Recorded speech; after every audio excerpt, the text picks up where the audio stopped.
कुछ लोगों को बिला वजह की बोंगियां मारने की इस कदर आदत होती है कि वो हर जगह बोंगियां मारना शुरू कर देते हैं, ये सोचे बगैर कि वो लोगों के सामने खुद का मजाक बनवा रहे हैं। वैसे तो हमने बहुत से जुगते मारने वाले देखे हैं, लेकिन कैप्टन गुलाम का अलग ही लेवल है। ये शरीफ खानदान से 1500 रियाल ईंटने के लिए इनकी ऐसी ऐसी सिफ्तें बयान करता है जिन सिफ्तों की खबर इनके फरिश्तों को भी नहीं होती, और वो बेचारे खुश होने की बजाय शर्मिंदगी के मारे बगलें झांक रहे होते हैं। आप इस वीडियो में शोबाज को बगलें झांकते हुए देख सकते हैं। तो भाई, ये कैप्टन गुलाम सिर्फ रन मुरीद नहीं, ये तो तबीयतन गुलाम है। इसकी बातें सुनकर छोटी सरकार की शक्ल देखने के लायक है। कैप्टन गुलाम इरशाद फरमा रहा है कि जब से पाकिस्तान बना है इस मुल्क को शहबाज शरीफ जैसा वजीर आजम मिला ही नहीं। अब शहबाज पाकिस्तान की किस्मत उलट पुलट करके रख देगा। वैसे बात तो गुलाम की एक हद तक ठीक है, क्योंकि पाकिस्तान को इससे पहले ऐसा नमूना मिला ही नहीं था जिसकी हवास बागदगी के चर्चे सिर्फ पाकिस्तान में ही नहीं बल्कि पाकिस्तान से बाहर भी हैं। वैसे अपनी तनख्वाह बढ़ाने के चक्कर में गुलाम पाकिस्तान की अवाम को अच्छा खासा हंसा देता है। खैर, इसकी औकात बस हंसाने तक की ही है। वैसे ये सब देखकर मैं इम्पोर्टेड हुकूमत को मशवरा देना चाहती हूँ। गवर्नमेंट को चाहिए यूट्यूब चैनल बनाए और 23 करोड़ अवाम इस चैनल को सब्सक्राइब करे, फिर इस पर शहबाज शरीफ की मजाहिया वीडियो चलाएं। यकीन करें बिलियन लाइक्स मिलेंगे और उससे पाकिस्तान का कर्जा उतार दें। वैसे भी आजकल न्यूज में कोई काम की बात से ज्यादा लतीफे सुनने को मिल रहे हैं। आज का ताजा तरीन लतीफा ये है कि शहबाज इरशाद फरमा रहा था कि लैपटॉप आप लोगों के लिए मशीन होगी, लेकिन मेरे लिए एक मिशन है और इसके लिए हम अपना पेट काट कर भी 1 करोड़ तुलबा को लैपटॉप जरूर देंगे। चोर शहबाज शरीफ आटे की तकसीम में अरबों रुपए खा गया, अब लैपटॉप स्कीम में भी अरबों रुपया बनाएगा। 8000 वाला लैपटॉप 30,000 रुपए का शो किया जाएगा और 22,000 कमाई होगी। इस 22,000 में से शायद कैप्टन गुलाम को भी कुछ पैसे मिल जाएंगे, इसीलिए तो शहबाज की झूठी तारीफों के पुल बांध रहा था। वैसे कैप्टन गुलाम ठीक कह रहा था कि पाकिस्तान को शहबाज से ज्यादा अच्छा मस्खरा कभी नहीं मिल सकता, जो कभी कपड़े बेचने की बातें करता है और कभी पेट काटने का शगुफा छोड़ देता है। वजीर आजम शहबाज शरीफ के खिलाफ लतीफे बने तो स्पेशल ब्रांच वालों की ड्यूटी लगाई गई कि उस शख्स को ढूंढे जो वजीर आजम के खिलाफ लतीफे गाड़ा है। फिर एक रोज वो शख्स मिल गया। शहबाज शरीफ साहब ने इससे पूछा, मेरे खिलाफ लतीफे बनाते हो, तुम्हें इल्म नहीं? मैं मुल्क का सबसे पॉपुलर लीडर हूँ। वो मासूमियत से बोला, आलीजा जान की अमान पाऊँ तो अर्ज करूँ, बाकी तमाम लतीफे वाकई मेरी तख्लीक है, मगर जो आपने सुनाया है वो मेरा नहीं है। ये सुनने के बाद से शहबाज के चिरागों में रोशनी नहीं है। पूरी रात ये लोग मस्जिदों में दुआ कर रहे थे, माएं बहनें तहज्जुद पढ़ के दुआ कर रही थी कि या अल्लाह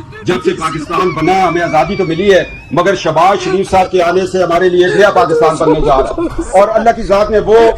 वैसे एक बात तो माननी पड़ेगी, शहबाज है बहुत दूरंदेश, जब भी लाता है दूर की कौड़ी लाता है। इस खानदान ने बहुत बड़े बड़े लिफाफों को नंगा करके रख दिया है। आज से पहले हर लिफाफा एंकर महंगाई के नाम पर हाय दुहाई करता नजर आता था और अब शायद लस्सी पीकर सो गए हैं। मैं तो मियां शहबाज शरीफ को सियासतदान ही समझती थी, लेकिन अब पता चला है कि ये तो आंखों का भी बहुत बड़ा डॉक्टर है, क्योंकि 4 साल से हमारे मुल्क में कुछ ऐसे अंधे लोग थे जिन्हें महंगाई नजर आती थी, लेकिन डॉक्टर साहब को देखते ही सब कुछ नजर आना बंद हो गया। वजह सिर्फ ये है कि डॉक्टर साहब राज्य के अवाम का पैसा इन लिफाफों पे लुटा रहे हैं। इसीलिए तो हम कहते हैं हम इस निजाम जमहूरियत के बागी हैं, क्योंकि हमें पता है इस निजाम ने पूरे मुल्क को फसादात में जकड़ रखा है। हर फसाद, तबाही, बर्बादी, करप्शन, जुल्म इसी निजाम जमहूरियत और मौजूदा सियासी जमूरों की बदौलत है। इस वक्त दुनिया भर में जो हालात चल रहे हैं, वजीर आजम पाकिस्तान इमरान खान की शिकस्त अमेरिका की जीत है और जीत अमरीकी शिकस्त है। कम अज कम जहाँ हमने इतने साल सब्र किया है, हम इलेक्शन तक सब्र करेंगे अब, जो कि हम इस्लामी सदारती निजाम के तमाम लोग भी इंतजार और सब्र से चल रहे हैं, क्योंकि हम जाहिल नहीं है। अंदरूनी बैरूनी तमाम चैलेंजेस और हालात मद्देनजर रखे हुए हैं। इस वक्त मौजूदा साजिश अदमे एतमाद की सूरत में मुल्क को अदमे इस्तेहकाम में मुब्तला करने के लिए बैरूनी ताकतों ने खुलकर वार किया और कामयाबी हो गए। अपने अंदरूनी एजेंटों, गद्दारों के जरिए से हुआ। पाकिस्तान के साथ घर का बेदी लंका डाई वाला हाल हुआ है। वैसे भी निजाम जमहूरियत फेल हो चुका है। हर तरफ करप्शन, जुल्म, लूट गसूर, फसाद, जखीरा अंदोजी, ब्लैक मेलिंग, फिरका परस्ती, कौम परस्ती, जहालत, अंधेर नगरी, चौपट राज और हर बुराई आम है। पूरी कौम तंग है। आलमी कुव्वतों की ग्रेट गेम्स जारी है और वैसे भी अगला साल इस्लामी सदारती निजाम का ही था, शायद अब इसी साल नफाज हो जाए। अगर ये सियासी ड्रामेबाज, गद्दार, वतन और दीन फरोश बाज न आए तो फिर याद रखिए पूरी पाकिस्तानी कौम भी तैयार है। इस निजाम जमहूरियत का आखिरी खिलाड़ी इमरान खान था। आखिरी इलेक्शन होने ही है और फिर इमरान खान को वापस आने से कोई काला पीला नहीं रोक सकता। पाकिस्तान किसी के बाप की जागीर नहीं कि बारी बारी सब भी लूटने के लिए इंतजार में खड़े हैं। पाकिस्तान की क्या हालत कर दी है, आज पूरी कौम अच्छी तरह देख रही है कि मुल्क कर्जों में डूब गया है और इनकी दौलत दिन चुगनी रात 10 गुनी बढ़ रही है। जिसने इस मुल्क को लूटा है वो अगर खुद को अवाम की आड़ में और सियासी ड्रामेबाजियों में छुपाना चाहता है तो ये इसकी बहुत बड़ी भूल है। जिसने भी इस वक्त इस्लाम दुश्मन, वतन दुश्मन ताकतों के लिए वतन अजीज को गैर मुस्तहकम करने के लिए दुश्मन के खेल को वतन अजीज में जारी किया है, वो सब पूरी कौम के निशाने पर है। ये सारे सियासी जमूरे मदारी भूल जाएंगे कि कैसे कौम बिखरी हुई है, बिखरे शेर की तरह। इनकी क्या हालत करेगी, इनकी नस्लें याद रखेंगी। ज्यादा दूर नहीं, अब जिस दिन इन्होंने कोई ऐसी हरकत की सड़कों पर, उस दिन दमादम मस्त कलंदर होगा। इमरान खान की शिकस्त अमेरिका की फतह है। याद रखें, ये मौजूदा सियासत, ये बातिल निजाम, ये पार्टियां, ये अब कोई अहमियत नहीं रखती। असल रियासत है, रियासत कायम रहेगी। अल्लाह पाक के हुक्म से अपने हौसले बुलंद रखें, उम्मीद अच्छी रखें, सब बेहतरीन होगा। किसी भी अफरा तफरी या अदम इस्तेकाम की सूरत में पूरी कौम घरों से निकलेगी और फिर ऐसी ताकत और पावर शो दिखाएंगे। जब तक वापस नहीं आएंगे, जब तक इस्लामी सदारती निजाम नाफिज न हो जाए, फिर चाहे कुछ भी हो जाए, हम वापस नहीं मुड़ेंगे। इन सब सियासी मदारियों को इनकी जमहूरियत समेत समंदर में फेंक कर फिर बात बनेगी और ये तमाम पुराने चेहरे, पुरानी पार्टियां, जमातें सब खत्म। नया निजाम, नया कानून, इस्लाम की बालादस्ती होगी। वरना तो ये सब इसी तरह अवाम को बेवकूफ बनाते रहेंगे। पाकिस्तान की मुबैना तौर पर पढ़ी लिखी, सरकारी तौर पर बरसरे रोजगार नौजवान और जवान नस्ल नवाज शरीफ, शहबाज शरीफ और आसिफ जरदारी को पाकिस्तान की बर्बादी का मुर्तकिब करार दे रही थी। फिर नवाज शरीफ, शहबाज शरीफ और आसिफ जरदारी ने सरकारी मुलाजमीन की तनख्वाहों में 35% इजाफा किया और वही नौजवान और जवान नस्ल अब नवाज शरीफ, शहबाज शरीफ और आसिफ जरदारी के हाथ चूम रही है और पांव छू रही है। अब आप खुद समझ लें कि हमारे तालीमी इदारे शऊर पैदा कर रहे हैं या जहालत के मुजस्मे तराश रहे हैं। शर्म तुमको मगर नहीं आती और अवाम के पैसों पे अय्याशिया करने वालों को शर्म आएगी भी नहीं। इन्हें सिर्फ अपनी जेबें बढ़ने से मतलब है। हुकूमत के लिए इमरान खान से कहीं ज्यादा बड़ा चैलेंज महंगाई है। ये वो मशीन है जो इमरान खान के गुब्बारे में हवा बढ़ती चली जा रही है। इमरान खान के जाने के 1 बरस बाद भी महंगाई का कंट्रोल ना होना बल्कि बढ़ जाना खतरनाक है। तनख्वाहदार फिक्स इनकम तबका तबाह हो चुका है। शहबाज शरीफ इधर तवज्जो दें। शहबाज शरीफ मज़ाहिया अदाकारी करके सिर्फ पटवारियों को बेवकूफ बना सकता है। कौम के बाशोर नौजवान इसके घनौने रूप से वाकिफ हैं। हुकूमत में बैठे ना अहलों की जहालत का अंदाजा इस बात से लगा लें कि इन लोगों को मालूम ही नहीं कि दुनिया भर के मुमालिक कैश डॉलर्स को एक हद 5,000 और ज्यादा से ज्यादा 10,000 डॉलर से ज्यादा दूसरे मुल्क जाने ही नहीं देते। ये मनी लॉन्ड्रिंग में शुमार होता है। भारत में राहत फतेह अली खान पर केस भी हुआ था, वो डॉलर लेकर भारत से जा रहा था। दूसरी बात, ये अपना दंड सफेद करने का बहाना है। शहबाज शरीफ के टीटी वाले केस और मुश्ताक चीनी वाले केस को याद रखें, जरदारी की करप्शन को याद रखें, तो ये इनकी नई वारदात लगती है। क्योंकि आजकल बैंकों वाला पैसा रिकॉर्ड में आ जाता है जो नौकरों के बैंक अकाउंट में मंगवाया जाता था, तो इसलिए अब कैश पे सिस्टम चलाया जा रहा है। सबसे अहम नुकता, इमरान खान हुकूमत ने मेहनत करके पाकिस्तान को FATF की उस ग्रे लिस्ट से निकाला था जिसमें हम नवाज शरीफ की पिछली हुकूमत में गए थे। ये दोबारा उस लिस्ट में डलवाएंगे अगर ये ऐसे अहमकाना फैसले करते रहे। माशाल्लाह पाकिस्तान के 75 सालों में दिन दुगनी और रात चुगनी तरक्की करने वाले इदारों और हुक्मरानों के बयानात सुनने के बाद अकल दंग रह जाती है। एक साहब कहते हैं कि डिफॉल्ट का खतरा टल चुका है, अब पाकिस्तान तरक्की करेगा। ये अभी तक मालूम नहीं कि कब करेगा। चीफ जस्टिस कहते हैं कि मुश्किल की इस घड़ी में अवाम इंसाफ मांगने की बजाय सब्र और तहम्मुल का मुजाहरा करें, जबकि हम अच्छी तरह जानते हैं कि इस मुल्क में इंसाफ मिलता नहीं, खरीदा जाता है। जरदारी कहता है कि PPP हुकूमत में आकर कौम को गुर्बत और माशी बदहाली से निकालेगी। हम सिंध के जैसी तरक्की नहीं चाहते। नवाज शरीफ कहता है कि अगर चौथी बार भी आप लोग मुझे लाए तो मुल्क में तरक्की और खुशहाली का दौर आएगा। भगोड़े के कहने का मतलब है कि हर बार की तरह इस बार भी इसी का खानदान अय्याशी करेगा। डीजल साहब कहते हैं कि CPEC शुरू करने का मशवरा इसी ने दिया था, यानी वो बंदा अभी तक नहीं मिल पा रहा जिसे ये मशवरा दिया था। शहबाज शरीफ कहता है कि बहुत जल्द मुल्क की तकदीर बदल दूंगा, पूरी कौम को भिखारी बनाकर। बिलावल कहता है कि अब मेरी बारी है, कौम की खिदमत मैं करूंगा। इससे बड़ा मजाक क्या हो सकता है। और मरियम नवाज कहती है कि ये हुकूमत हमारी नहीं, जब हमारी हुकूमत आएगी तो सब तरक्की भी देखेंगे और कारकर्दगी भी। लो कर लो गल, चाचे की हुकूमत भी इसकी अपनी नहीं है। ये वो सब लोग हैं जो इस वक्त हुकूमत में शामिल हैं, मगर मसला ये है कि लूट के माल में हिस्सा वैसा नहीं मिल रहा जैसा इनका पेट है। वैसे इन बयानात पर यकीन करने वाले लोग वही हैं जिनकी एक नस्ल की जहालत दूसरी नस्ल की रिवायत और तीसरी नस्ल का अकीदा बन जाती है। और पाकिस्तान में इनकी तीसरी नस्ल इस वक्त मौजूद है और ये सारे चोर इसी नस्ल का 75 साल से फायदा उठा रहे हैं। इसलिए अब भी वक्त है अपनी नस्लों के अच्छे मुस्तकबिल के लिए डट कर खड़े हो जाएं। Thanks for watching. Allah Hafiz.